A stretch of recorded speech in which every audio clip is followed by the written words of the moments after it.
ভাই একটা কথা কি জানো, এই টাকার জন্য কত ছেলে নিজের স্বপ্নগুলো বিসর্জন দিয়েছে, হারিয়ে ফেলেছে বিকেলের ক্রিকেট খেলা, সন্ধ্যার বন্ধুদের সাথে আড্ডা দেওয়া, সবকিছুই ছেড়ে দিয়েছে এই টাকার জন্য। টাকার জন্য প্রতিটা ছেলে নিজের ক্যারিয়ারটাকে এলোমেলো করে দিয়েছে।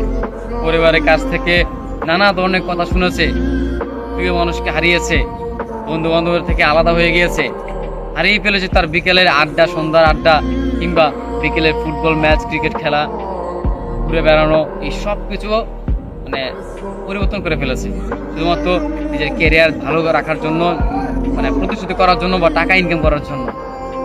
আসলে সময়ের সাথে সাথে সেই ছেলেটা পাল্টে গিয়েছে। যেই ছেলেটা একটা সময় ক্রিকেটে আসক্ত ছিল, যেই ছেলেটা একটা সময় কোনো একটা মেয়েকে ভালোবাসতো, যেই ছেলেটা একটা সময় সবসময় বন্ধুদের নিয়ে আড্ডায় থাকতো, ঘুরে বেড়াতো, আজকে টাকার জন্য সে তার পরিস্থিতি পাল্টিয়ে নিয়েছে। আসলেই মানুষের পরিস্থিতি মানে পাল্টানোর প্রয়োজন, কারণ একটা সময়ের পর গিয়ে, বিশেষ করে ছেলেদের 18 বছরের পর থেকে শুরু হয় তাদের জীবনটা আসলে একটা বিষাক্ত, কিংবা তাদের জীবনটা একটা বেদনা, সেটা তারা মানে বুঝতে পারে 18 বছরের পর। বা 18 মানে জীবনের যে বয়সটা, সেটা হচ্ছে যে 18 বছর। তার আগে যে মুহূর্তগুলো, সেগুলো মানে খুব ভালো কাটবে, কিন্তু জীবনে যে 18 বছর যে পার হয়ে যাবে, কিংবা এই বছরটা যখন মানে পার হয়ে যাবে, ঠিক তখনই প্রতিটা ছেলে কিংবা প্রতিটা মেয়ে, তাদের কাছে মানে তাদের জীবন একদম বিষাক্ত মনে হয়।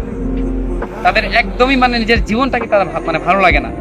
প্রত্যেকটা জায়গায় কষ্ট, মানে অপমান, নিজের ভালো থাকা হয়ে ওঠে না, মানে সব দিক দিয়ে মানে কেন যেন মানে প্রবলেম তৈরি হয় এই 18 বছরের পর।